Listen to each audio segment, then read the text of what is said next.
Muy buenos días, tardes o noches, donde quiera que te encuentres. Te saluda tu amigo Caballero de la Luz, y hoy te brindaré información acerca de las grandes diferencias entre el tercer ojo por parte del lado demoníaco y la diferencia de la vista espiritual que nos brinda Dios a nosotros los hijos de Dios. Y esa es información que el lado maligno evidentemente no quiere que tengas. El lado maligno, para poder obtener su tercer ojo, se basa en rituales de brujería, hechicería, adivinación, mediunidad, mentalismo, entre otras cosas más, o prácticas que se llegan a mencionar en el ocultismo, lo cual tanto tú como yo sabemos es parte de la brujería. Por si fuera poco, muchas de las veces el lado maligno engaña mucho a las personas, haciéndoles creer que esos son dones que Dios ha puesto en sus vidas, pues en ocasiones podemos llegar a escuchar historias donde personas mencionan poder mirar cosas desde que son unos niños. A pesar de que estos no tienen un vínculo directo con Dios, afirman que ese es un don que Dios les ha entregado.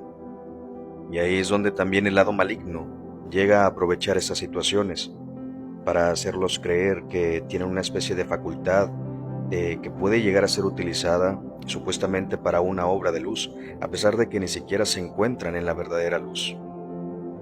Como lo he llegado a mencionar, para abrir el tercer ojo, los brujos, hechiceros, agoreros y todo aquel que se dedique al ocultismo llegan a utilizar prácticas de invocaciones o conjuraciones, también prácticas budistas, respiraciones y demás, para poder abrir esa supuesta facultad que, entre comillas, mencionan que todos los seres humanos poseemos. Gracias a una supuesta glándula pineal que se encuentra en nuestro interior, el cual puede llegar a ser activada a través de este tipo de prácticas. Lo que ellos no saben, o tal vez ya lo saben, es que influye más otra situación dentro de nosotros que el que solamente se encuentre este músculo o este órgano interno, el cual pudiera llegar a ser activado por una fuerza. Y eso es lo que voy a tratar de explicarte con respecto a todo esto.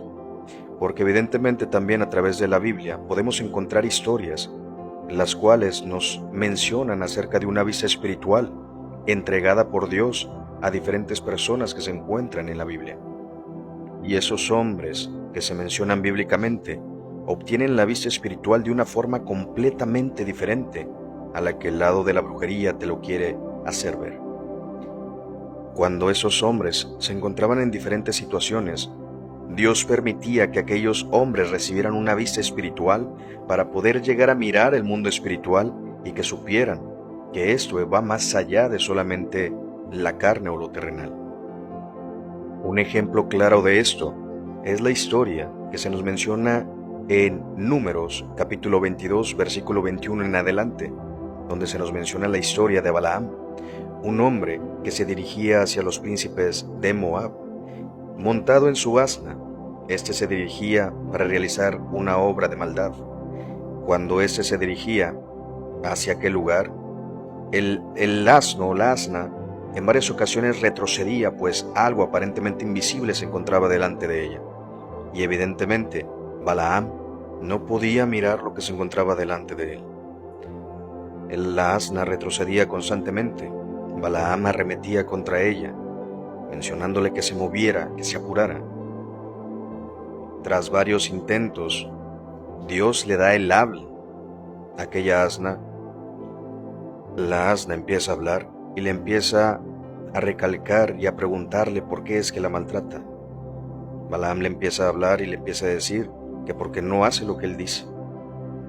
Empiezan a tener una discusión y en ese momento Dios le da la vista espiritual a Balaam. Se da cuenta que delante de él y de la asna se encontraba un ángel, el cual tenía una espada desenvainada, el cual le hizo mención que si éste seguía en su camino, tendría que enfrentarse a él. Balaam le mencionó que ya no acudiría a ese lugar. El ángel le menciona que tiene que continuar, pero ahora, en vez de hacer la acción que iba a realizar de maldad, ahora tendría que ir a hablar lo que el ángel le decía.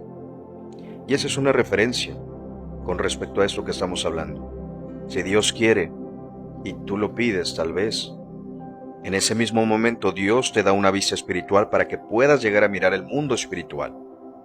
Y no necesitas ningún trabajo de brujería o respiraciones o cosas semejantes a esto de la brujería o las falsas iluminaciones que hay en el mundo. Hay otra historia con respecto a esto, los cuales nos mencionan lo siguiente. En el segundo libro de Reyes, versículo 15 en adelante, se nos relata una historia de cómo se encontraba Eliseo acompañado de su siervo. Ellos se encontraban realizando labor en ese lugar, ya que iban a realizar una especie de base o una especie de campamento militar. En ese momento se percataron de que a lo lejos había un ejército completo dirigiéndose hacia ellos. Y en ese momento también empezaron a dialogar entre ellos. El siervo de Eliseo le mencionaba que estaban perdidos, que ya ahí terminaba todo, debido a que el ejército que se dirigía hacia ellos tenían un gran número. Pero Eliseo le menciona que somos más nosotros. En ese momento el siervo le menciona que son muchísimos. Eliseo le dice a Dios: Señor, ábrele los ojos a mi siervo. En ese momento los ojos de aquel siervo fueron abiertos y empezó a darse cuenta que alrededor de ellos se encontraba un ejército completo angelical, el cual los ayudaría, si fuese necesario, en contra de aquel ejército. Entre las filas se encontraban ángeles montados en caballo, carruajes de fuego, ángeles con espadas desenvainadas. Como te habrás dado cuenta, en ese momento Eliseo oró a Dios y la vista, los ojos espirituales de aquel siervo fueron abiertos. Si Dios quiere y se lo pides, Él te lo puede entregar en un abrir y cerrar de ojos, sin necesidad de tener que hacer alguna práctica de brujería. Esas son grandes diferencias, pero la diferencia más grande que puede haber en todo esto precisamente va más allá, porque como lo he mencionado, influye mucho la fuerza que activa, pues en nosotros los hijos de Dios, escrito está, que el Espíritu de Dios mora en nosotros, y que los dones del Espíritu se manifiestan en nosotros por parte del Espíritu Santo, y es el mismo Espíritu Santo quien hace que ese don se active y evidentemente surja la manifestación de su poder. En cambio, en los hijos del diablo es completamente diferente, ya que en ellos, el espíritu inmundo que habita en ellos es quien les da esa facultad. La entidad demoníaca quiere imitar los dones del Espíritu Santo. Podemos ver una referencia en Hechos capítulo 16, versículo 16 en adelante, de una mujer que se encontraba endemoniada, que tenía un espíritu de adivinación, el cual Pablo libertó en el nombre poderoso de Jesús, echando fuera ese demonio.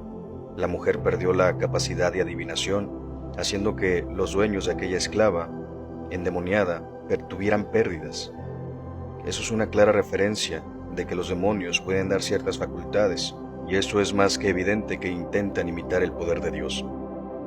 Los dones del Espíritu Santo son fuertes y poderosos, y como lo he mencionado, es una manifestación del Espíritu de Dios. Como te habrás dado cuenta, influye mucho el Espíritu que se encuentre dentro de nosotros, pues en nosotros el Espíritu Santo es quien activa nuestros dones como hijos de Dios, y en los hijos del diablo son espíritus de demonios quienes activan los opuestos dones que tienen los hijos del diablo. Espero que este video haya sido de edificación para ti, para tu vida. Es momento de que conozcas la verdad, pues conoceréis la verdad y la verdad os hará libres. Dale me gusta, comparte, comenta. Sígueme si no me sigues. Te agradecería que me siguieras en mis redes sociales, en YouTube, Facebook y en mis cuentas alternas de Isaías Caballero de la Luz. Caballero de la Luz 1, Caballero de la Luz 2, Caballero de la Luz .3. Muchas gracias y que viva Cristo Rey. Amén.